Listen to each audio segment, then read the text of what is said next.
There's the agentic AI and then the physical AI as in robotics. So let's take each one in turn. So where we're moving from when ChatGPT came out to, around the beginning of this year, it was all very much quite a passive experience in that, you put a prompt in and then you got an answer back and you could have a conversation, but it was very much, okay, let's take a really simple example. I want you to help draft an email for me, and it will draft the email, and then you could take that email and you can cut and paste it into your email browser, and then you can send that email, right? So that's the way people have been interacting with AI up until now. Now, what we're moving into is an agentic AI. So what does agentic mean? Well, it simply means that you're giving the chatbot, whether that's ChatGPT or Claude or Copilot, you're giving it agency. That's where agentic comes from. You're giving it agency. What does that mean? You're allowing it to do things.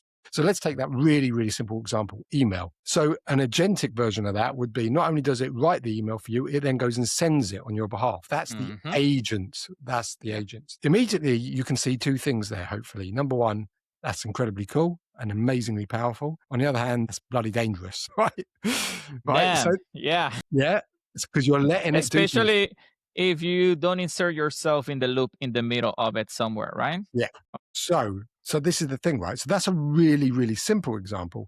Now you expand that out to multi-layered workflows. Take anything that you're doing where you've got a number of different steps. You start actually putting an agentic workflow together where you've got various agents working together to complete a full workflow. Now that gets even more cool and even more incredible, and at the same time, even more dangerous and even more of a security threat, because, at any point in that chain, things could go wrong. Now, you raise the point, human in the loop, which is what everyone talks about as the way to ensure that we're still in control and we're signing things off as things get done. Now, I actually hate the word human in the loop. I'll tell you why.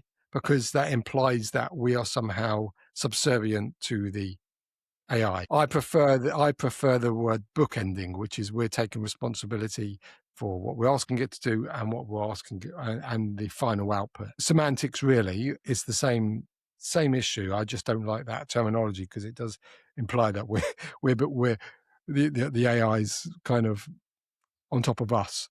Yeah.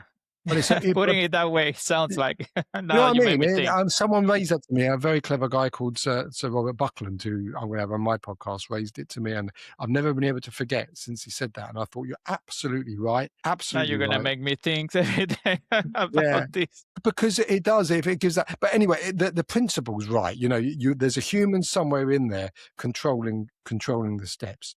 So we've already seen this start to happen. If anyone's got Copilot, they can create a very simple agent themselves. And then we're also moving to full agent workflows. And then even within things like Claude, if anyone uses Claude, there's things like Claude's Cowork, or Manus is another one, or even within ChatGPT now with Codex and things like that.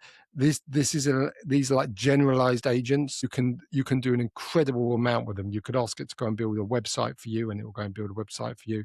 And it will come back and forth. It will ask you questions, and it will, it will really it'll be like an assistant. It'll be like the cleverest assistant you've ever imagined, constantly doing stuff for you, constantly badgering you, saying, is this okay? Is this okay? Is this okay? Unless you go to ultra dangerous mode, which does stuff by itself. I wouldn't recommend that. But at the moment, it's very much saying, are you happy to go down this route? Are you happy to go to the next step? And that's the safeguarding. So that's where we're going with agents. And that is going to become the norm very, very quickly. And there's a massive gap emerging between like I said at the beginning, the availability of this technology, which is freely available now, pretty much, and the people who even know about it. Most people don't even know it exists, right? So that's the gap.